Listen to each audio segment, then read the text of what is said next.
What's like the number one reason there is water in basements? From what you guys see? I would say, aside from placement of the house and a high water table, gutters, man. I have a couple of different gutter companies I work with hand in hand very often. It's a lot of the times they're not discharging the right way. As a homeowner, you really need to be careful with, because over time, like you said, it's like if you get a really heavy rainy season, that's going to change some of the topography around your home. Mm-hmm. So you need to be very aware of that. As water falls, it's messing with the soil, it's messing with mulch or whatever.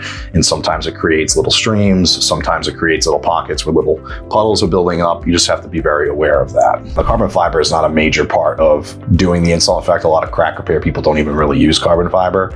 But if you're, when you're looking at my crack repair when it's finished, you've got that polyurethane injected. You have it kind of along the sides of the crack for a few inches on each side. You get the carbon fiber shield over that, and then there's another layer of epoxy. So it's just, it's barrier on barrier on barrier to make sure that these things will be safe.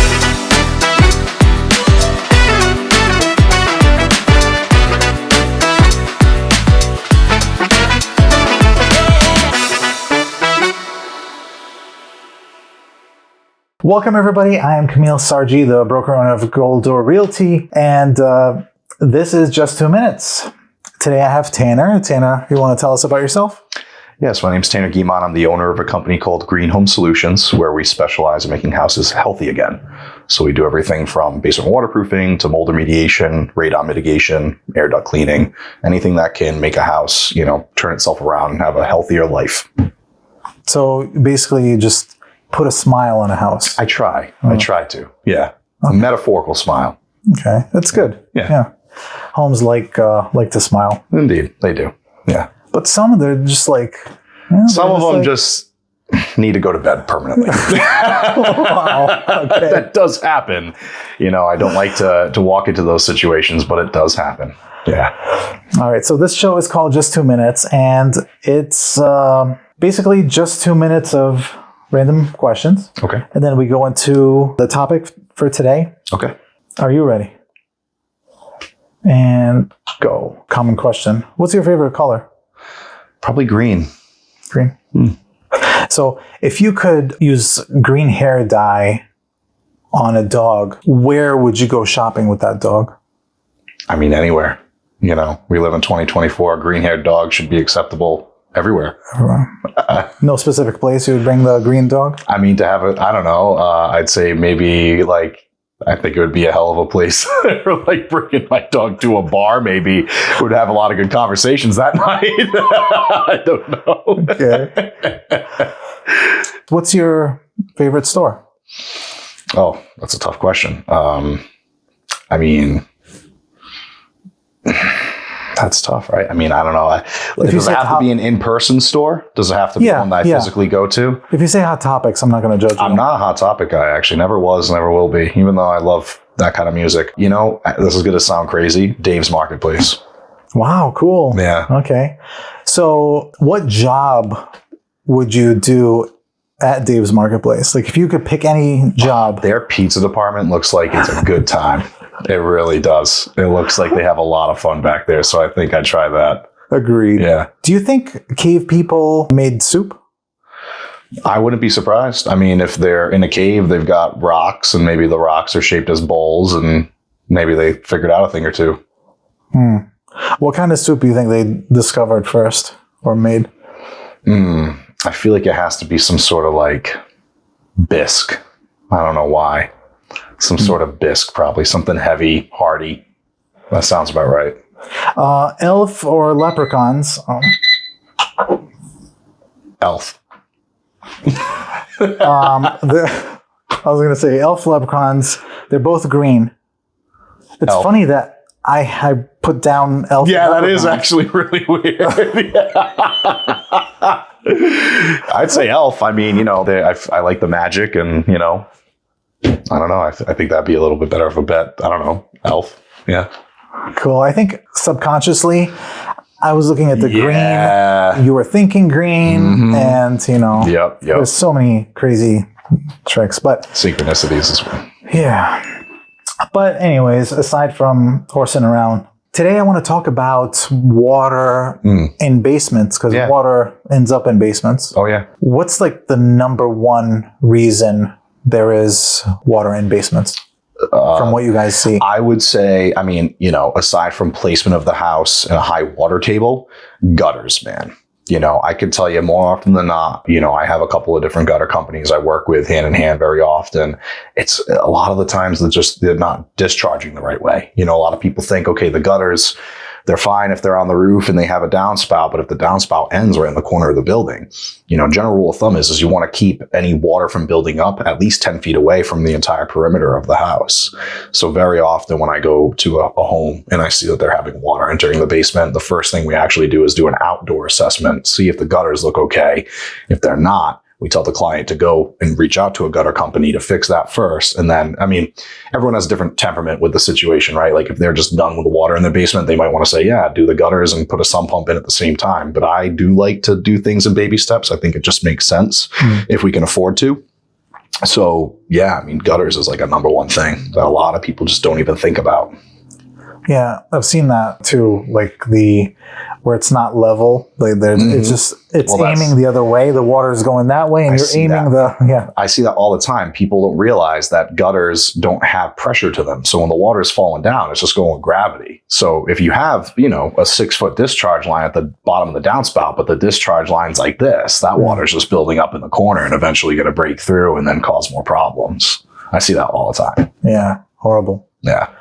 So that's an easy fix for someone who's like, why is there water? Yep. Just walk outside and look at it. You're talking less than $100 if you have 4 downspouts, you know, typically that's most houses. You're talking less than $60 to fix that on your own, you know, if you go out and do it on your own. But if you haven't got a company, even better, right? But I mean, you're going to pay a little bit more. Yeah. What's another reason? Grading. Very often I see the second big reason, again, high water table being the real number one. The soft number 2 and 3, if you will, would be the gutters, and the grading is just, you know, people have houses, they're at the bottom of a hill, or say they have like, you know, a garden that surrounds their home. They don't realize that if your soil isn't pitched away from your house, as water falls, it's going to push inward towards the building. So I see that a lot too. You know, another thing that ends up happening more often than not with my inspections is that, okay, I see the gutter issue, and then I also, usually they're almost hand in hand, I see the grading issue. So it's okay, now you need to reach out to a gutter person, or just, you know, get the extenders for the downspouts themselves, and or they need to reach out to a landscaper to do some grading corrections so that when the water falls, it hits a slope on the soil that's pushing the water away from the house. Yeah. Yeah. Because these heavy rains, like, this makes pools in random places. And that's something that, you know, grading is something that as a homeowner, you really need to be careful with, because over time, like you said, it's like if you get a really heavy rainy season, that's going to change some of the topography around your home. So you need to be very aware of that. You know, as water falls, it's messing with the soil, it's messing with mulch or whatever. And sometimes it creates little streams. Sometimes it creates little pockets where little puddles are building up. You just have to be very aware of that. Okay. Well, what's another reason? Another reason to get water in the basement, aside from those, I mean, you know, again, high water table being that one, but if you have a new build or, you know, new landscape is happening around your home, say like I do with a lot of houses that are, you know, at the bottom of a hill, right? So if you're at the bottom of a hill and you have a new landscape development, sometimes that new development can change the way the water is going to be flowing off of that hill. I see that happen a lot. Ultimately, what's really allowing water into a house is really just what we call hydrostatic pressure. It's water fundamentally building up against the house. And there's a lot of ways that can happen. It's the grading, it's the downspouts, it's where's the water coming from originally? Is it coming from up a hill or up a mountain? A lot of people that I deal with on the coast, right? So I do a lot of work from, you know, Newport all the way around the Cape and up to Boston. You know, those are a lot of, you know, high priority areas when it comes to having a high water table. Sea level, you know, rising is a big thing. That is a factor with a lot of water getting into people's basements and crawl spaces right now too. I've talked to a few people and actually saw a few homes that are in flood zones and downpours, and there's so much water they can't do anything. It's like water is coming in. Can't exactly put it anywhere. Yeah, it's kind of like development around it changed the way the water flows, and it's like it's going into their basement. Yep. Nope. I see that all the time too. Yep. So in that situation where the basement is flooded, like above, going up to the first floor, what do you do in that situation? Well, I mean, that's a good question, right? It just depends on, can I put the water anywhere? If you're telling me, Tanner, this is a house in, let's say, Westport, right on the coast, their basement's flooded and you go outside and it's water everywhere. What are you going to do? You still do want to have a system in place to remove that water from building up that what's called hydrostatic pressure against the property. So even though it might sound kind of, silly, ideally you want a sump pump or multiple sump pumps inside your basement that can continue to push the water out. Maybe you're pushing a cup of water out and inviting 4/5 of a cup back in, but it's better to keep that pressure from building up. Because if that water keeps pushing and pushing and pushing against the foundation, inevitably you could talk about some serious structural issues, major cracks in the foundation or the only way you might be able to repair it is by quite literally lifting the building and repouring the foundation. Oh, goodness. You're better off just, letting your sump pump go crazy and keep dishing out that water out of the house, even if some of it is coming back in, because at least you're removing the pressure that can cause bigger problems. So if it's dry outside, the flood stopped, the flooding from the rain, how do you get into the basement it's flooded right up to the... Yeah. So if a client called me and said, hey, Tanner, we got a nasty hurricane, a flood happened, everywhere around my house and the outside's dry, but on the inside of my house, I still have inches or a foot or a couple of feet of water. At that point, we're going to do some water ejection, right? We're going to put some tools in place to actually pump the water out of the house. Okay. Before we get in there to actually put in whatever we need to put in, some pumps, French drains, whatever have you.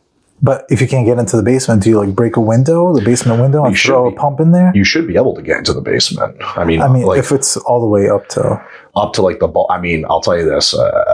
There hasn't been a basement I haven't been able to access in the 10 years of doing this. But if that did happen, I guess, it would either, again, I'm thinking what are we talking about here? We're talking about Florida after a category 5 and there's water up to the bottom of the first floor. If so, then scuba suit maybe. But at that point, I don't know. I hate to say it, but that's one of those ones where the house has to get put to bed maybe, permanently. There are jobs that, are just beyond what we are capable of managing. That does happen. Sounds like you're kind of leading me in the direction of maybe one of those. But again, I've been in houses now, especially after, we're filming this in late 2024. In late 2023 and early 2024, we had those two really, really nasty, kind of once in a lifetime type storms that came in, and inches and inches and inches of rain were pouring each day. We were in houses in the middle of installing French drains and sump pumps that had 2 feet of water in it. And all you can do is, like you said, throw a couple of sump pumps basically loosely into the environment and get, a line that can eject that water very far away from the house so that you can drain all of that, put in some high powered dehumidifiers in place to dry everything else out, and then get back to work and start, cracking through the concrete and, setting up your French drain or your sump pumps. Goodness. Okay. So that's, I've seen basements like that where you couldn't even check out the basement because the basement's all the way up to the stairs. Yeah. So I throw my phone camera, look around in there. Yep. What about cracks in the foundation? What about? Talk about that. How do you guys fix those? So, the first thing to tackle with a crack is you should understand why it's there in the first place, right? Put you like this, right now we're actually at a job in Stowe and they had a crack. And the reason for the crack was their downspouts and their grading, right? They had terrible grading. They had their landscapers designed a full perimeter garden right around the house, snug right up against the house, but it was never really maintained. And over time, the previous homeowners who have lived there for 40 years never really did anything to the mulch or the soil. And so eventually over time, as your house sits there for decades, it does slowly move the earth around it. And so earth will start to kind of cave in a little bit. And so that's what happened there. They had downspouts that were draining right into the corner of the property. Water just went into that kind of, spot that was created against the foundation and where the grading of the soil is starting to dip towards the foundation. And so water was building up there. So to answer your question, the first thing we want to do is address why did that crack appear? And whatever we can do to fix that, whether it's me having to call, a third party company that I know is good at what they do, being like a landscaper or a gutter specialist, or whatever it is, we got to figure that out first. Sometimes you're fighting an uphill battle that you're not going to win. maybe you're just on the coast, water table's rising, and you just need a sump pump to actually remove that pressure. There's no grading option. There's no downspout option. It's just, all right, the water's here and what can I do with it? At that point, usually you're talking about putting at the very least a sump pump system in that's generally located rather close to where that crack is forming, because you want that pump to pull that pressure off of that area so that the crack doesn't get any worse. But then from there, you want to seal the crack, right? So we use a two-part system. We use a polyurethane injection where we actually drill holes into the wall and we inject it with a polyurethane. Kind of looks like melted plastic is the best way I can describe the look of it, but it binds right to the concrete. And then we actually put what's called a carbon fiber shield over it. So it's like this big kind of black skirt that covers the whole crack entirely from head to toe. And then that gets that polyurethane around that as well. So it kind of creates like a double shield, if you will, for the crack. And, again, assuming you do everything correctly to remove that pressure that's causing that crack, and then you get that seal done, you should never have an issue again. Okay, so you're talking about vertical cracks. Because, knowing the history of the place, when you're buying a home, you have no idea why the crack was there. The owner doesn't know. Sure. So you're kind of going in blind. So there's some vertical, there's some horizontal. So horizontal is a structural issue, and that's not, typically we don't even touch those. That's when I say, hey, go with a structural engineer. You shouldn't have horizontal cracks. So the cracks that we repair, which are the only ones that any legitimate basement waterproofer should be doing, are the vertical ones, and specifically on the wall, not the floor itself. If you have a horizontal crack or if you have a Y-shaped crack, that's when you're talking some serious structural issues and you need to reach out to a structural engineer at that point. And now you're talking about potentially repouring columns or foundations. And you guys connect people with them? Do you guys have any? So I'm still looking for a good structural engineer because I do not refer anybody unless I've done business with them and know them and trust them with my own life. So if I don't have that person, you will not get a referral from me. So I don't have anybody that, unfortunately, I've made that great connection with. Admittedly, I also haven't had many intros with structural engineers. So if you do know one, Kamil, I'd be happy to get to know them. Okay. But no, it's, the other thing too is my business operates in the entirety of Massachusetts and Rhode Island. So some of those guys are a little local, they don't want to travel too far. If they're in Dartmouth, they might not want to go to Quincy or, Quincy to Worcester or whatever it might be. So with that being said, I don't have anybody, but that is the recommendation that will be made is, okay, you have a horizontal crack, you have a Y crack. This isn't the job for me. You need to get someone out here to look at this and make sure the structure is actually safe. Okay. Yeah. So let's talk about that crack. You said you break the crack so you can actually be able to get into and fill it out. Yeah. You want to be able to inject on the inside of the concrete as well as the side that we're accessing the crack from. What kind of liquid or gel do you put polyurethane. in? Polyurethane, okay. Yep. So that goes in and pretty much fills up that area, and it's strong, super strong. It's so strong that you can't even remove it from the concrete that it binds to. The only way you can actually remove it is by getting a hammer drill and chipping away the concrete that it's binded to. So once it's on there, it ain't coming off. That's it. Yeah. Why don't they pour that for a foundation? Good question. Yeah, good question. You'll never have problems with cracks or anything. That's a little beyond me to answer, but you would think, hey, there's so many issues with how foundations are poured sometimes too, man. It's, I'm not exactly 100% qualified to answer why they wouldn't just go with that, So. Growing up, there was, your parents tell you stuff and you grow up and you're like, I wonder if that's true. Yeah. There was a building that collapsed or whatever. It was a cement building. Mm-hmm. And my dad's like, oh, what happened? Someone went in while they were pouring the concrete and poured sugar in the... Oh, I've heard that thing before. Is that true? I don't know.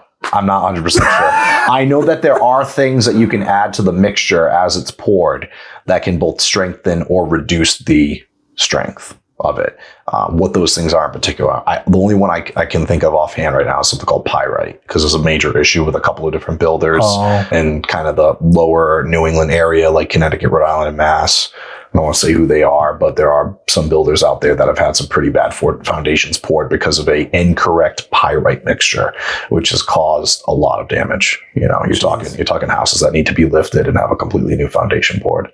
I go out to these houses, they have over 5 to 10 cracks. At that point, it's like, you're not just going to throw crack repairs up everywhere, because I'll be here next year probably doing another 3 or 4. At that point, you need to seriously consider the safety of the building. and get that assessed. So I don't understand the carbon fiber that goes on. Why is that there? Since if you close the crack up, Yep.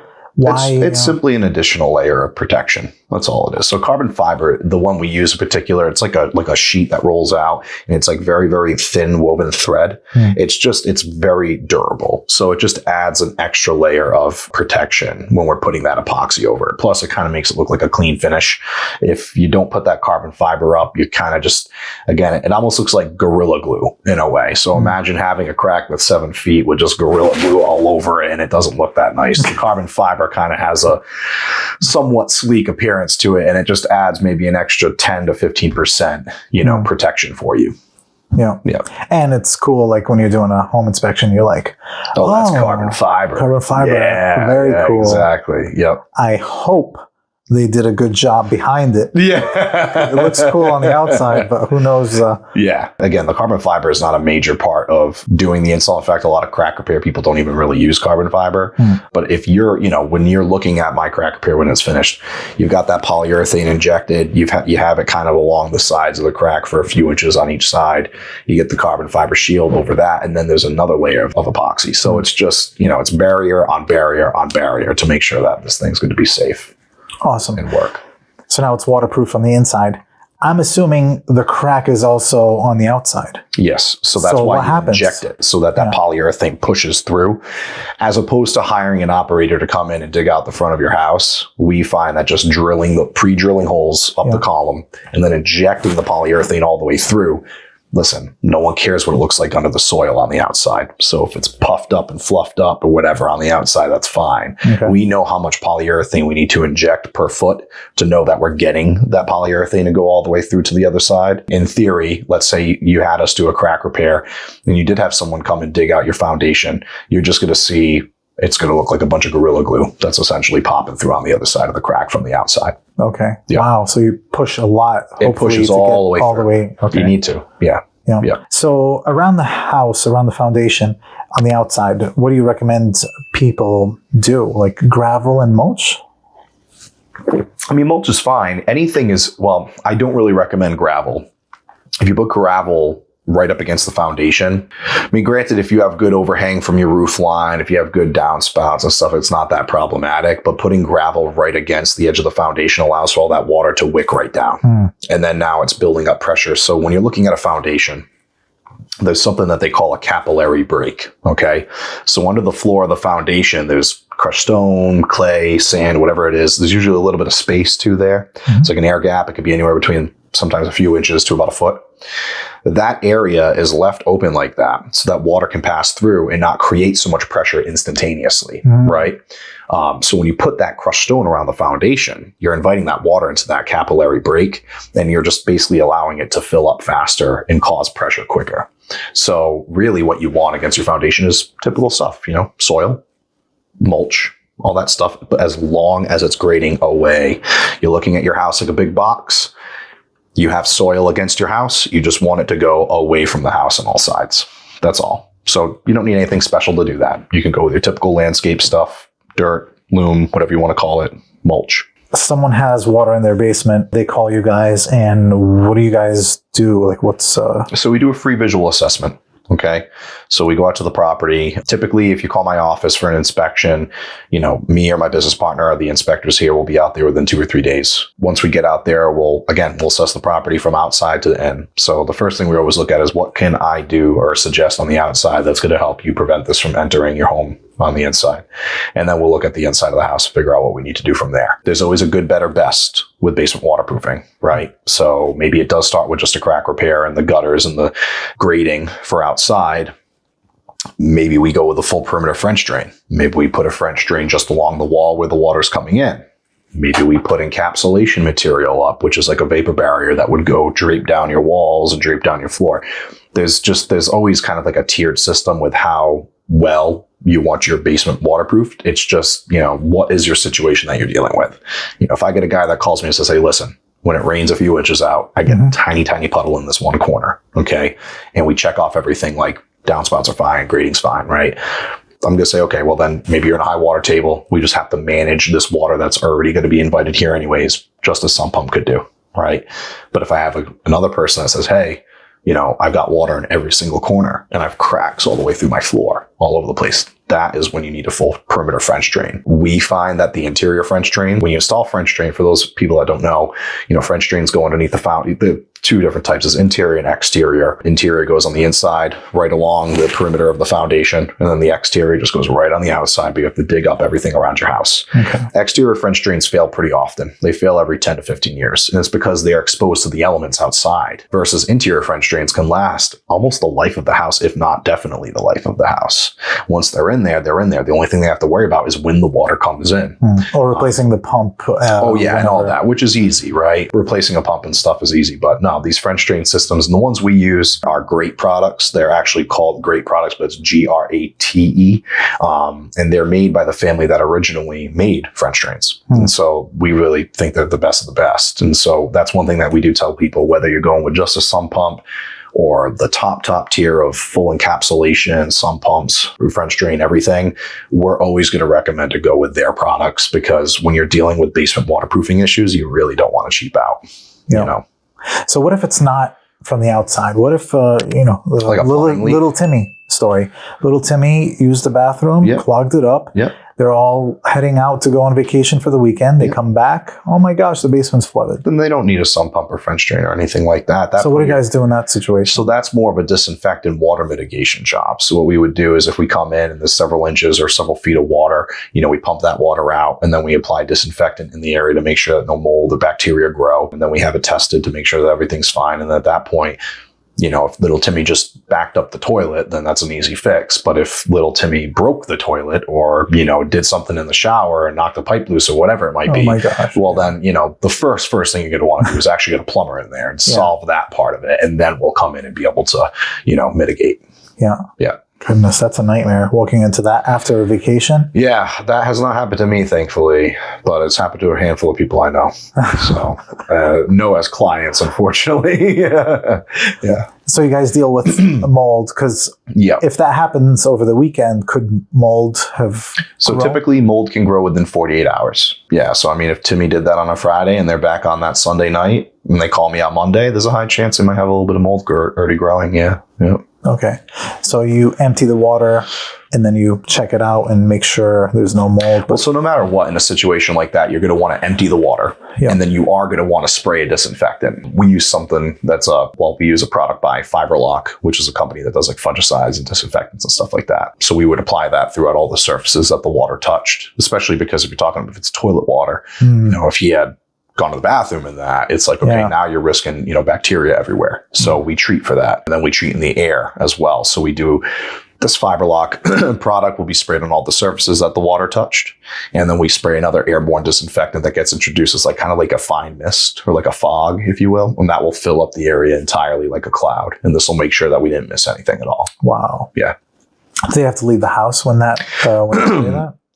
No, they just can't be in the area while we're working. Okay. So while we're working, and then after the application is made, depends on the severity of it. Like if there wasn't much mold or anything like that notice, they could go back in there in a couple hours.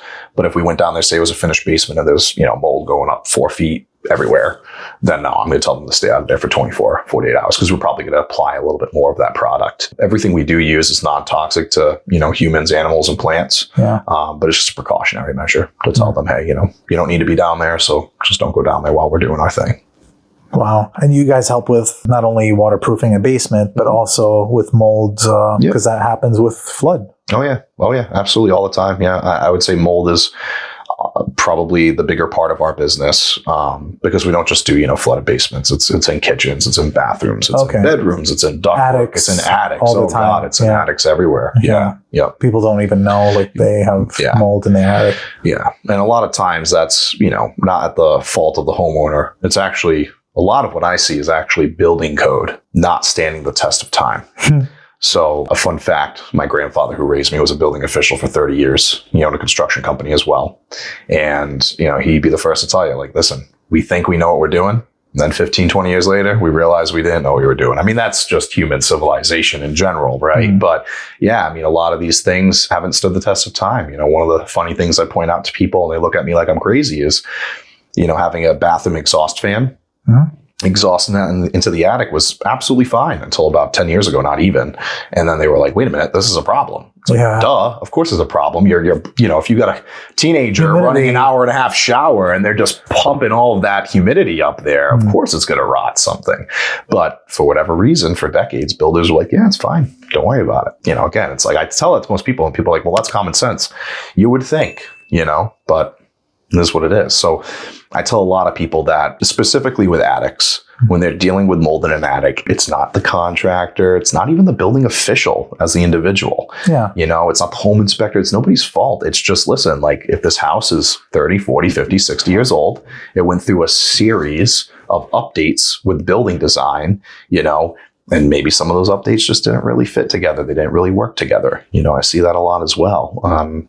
A lot of people, I don't know if they know this, but in the late 70s was a very big movement for builders to start building both commercial and residential buildings with the purpose of retaining heat and energy, right? And so when that happened, we ended up creating kind of a bit of a mess with certain buildings because certain buildings were too buttoned up. And then that's what causes a lot of the issues that I can help you with, Did I miss anything? Miss anything in general? In asking, in the questions that I asked. No.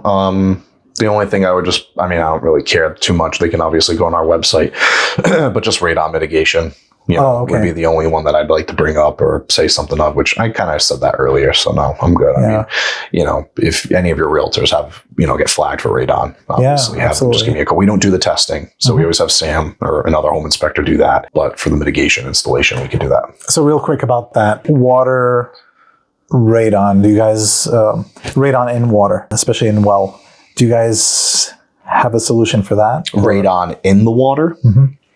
I don't think I've came across that issue yet. Typically, we just get the test back from home inspectors that we use and network with. Yeah, but so that's radon in the water. Yeah, that's in the air. And at that point, you're essentially just putting a pipe through the floor of the foundation and a fan on the outside that draws that air from under that area I talked about, which is where we call the capillary break. Mm.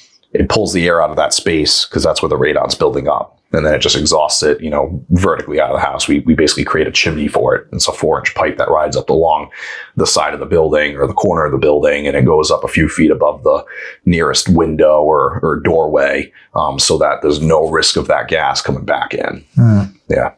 Yeah, the water one is, we have it at our I've house. Heard that before. I drink it every day. The radon-filled water? Yeah. Yeah. Do you have a filtration system? Yes, but it's... but it can't do much for that? No. Just when you shower, the steam is radon. Interesting. Yeah. Wow. So I hold my breath when I shower. Get out and then get out. Yeah. Wow. Yeah. No, I have not seen that. Yeah. No kidding. Do you have a well, you said? Mm-hmm. Is it like an old well? The basement has radon, so we got that mitigated. Sure, yeah. But when we tested the water, it also had radon. Interesting. But you can drink it; it's fine. Yeah. Just when it steams. So okay. When you're boiling water, I guess that makes sense, right? Yeah. The dishwasher putting running. Into the air. Yeah. Interesting. Wow. Yeah, I haven't had that call yet.